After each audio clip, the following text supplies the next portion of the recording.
देखते रहिबे खड़े खड़े तय देवाले घड़ी की टाइम।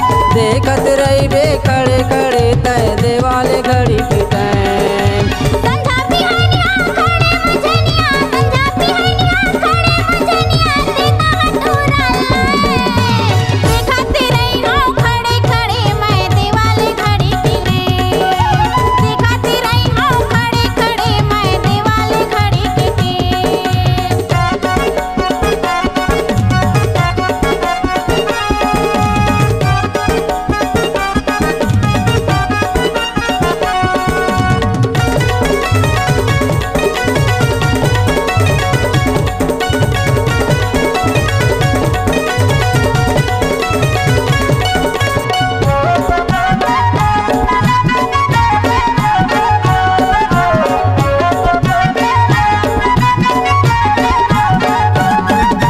संझा के बेरा यहाँ वो गोरी चुमले हैं तोरे गाल ला। लाली मेहंदी लगात चटूरी चमकत है तोरे बाल हा। कैसे बतावा रे टुरा बिगड़े है तोर चाल हा। गली गली माँ तोर खातिर होवत हवै बवाल हा। गली गली माँ तोर खातिर होवत हवै बवाल हा। खेती होती लाखों जाते रहिया वो। खेती होती लाखों जाते रहिया वो। आजा बे गोरी तय हाँ। देखत रहिबे खड़े खड़े तय देवाले घड़ी की टाइम। देखत रहिबे खड़े खड़े तय देवाले घड़ी की टाइम।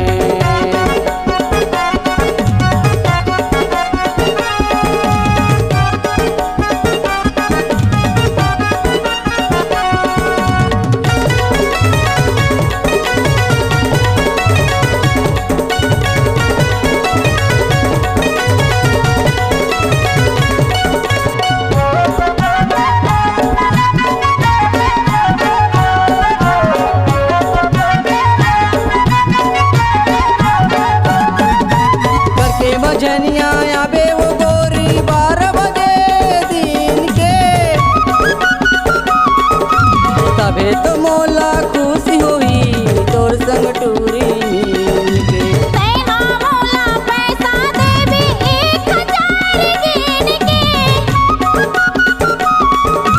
तारी दादा गोली खरामू मैं हाँ कटोरा नींद के। तारी दादा गोली खरामू मैं हाँ कटोरा नींद के। तबे तो मैं हाँ यहाँ टूरा रे। तबे तो मैं हाँ यहाँ टूरा रे। देता हटूरा ले। देखते रही हूँ खड़े खड़े मैं देवाले घड़ी की टेम। देखते रही हूँ खड़े खड़े मैं देवाले घड़ी की टेम। संझा बिहनिया गड़े मझनिया, संझा बिहनिया गड़े मझनिया, दे देना गोरी टाइम। देखते रहिबे खड़े खड़े तय देवाले घड़ी की टाइम। संझा बिहनिया खड़े मझनिया, संझा बिहनिया खड़े मझनिया, देता हटूरा लाए।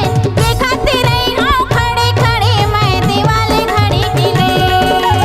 देखते रही हूँ खड़े खड़े मैं देवाले घड़ी की टेम। देखत रहिबे खड़े खड़े तय देवाले घड़ी के टाइम। देखते रही हूँ खड़े खड़े मैं देवाले घड़ी की टेम। देखत रहिबे खड़े खड़े तय देवाले घड़ी के टाइम। देखते रही हूँ खड़े खड़े मैं देवाले घड़ी की टेम।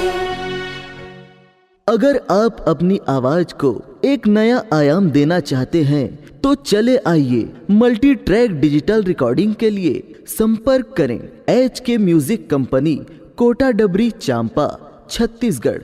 मोबाइल नंबर है 9329238487 और 8085380339।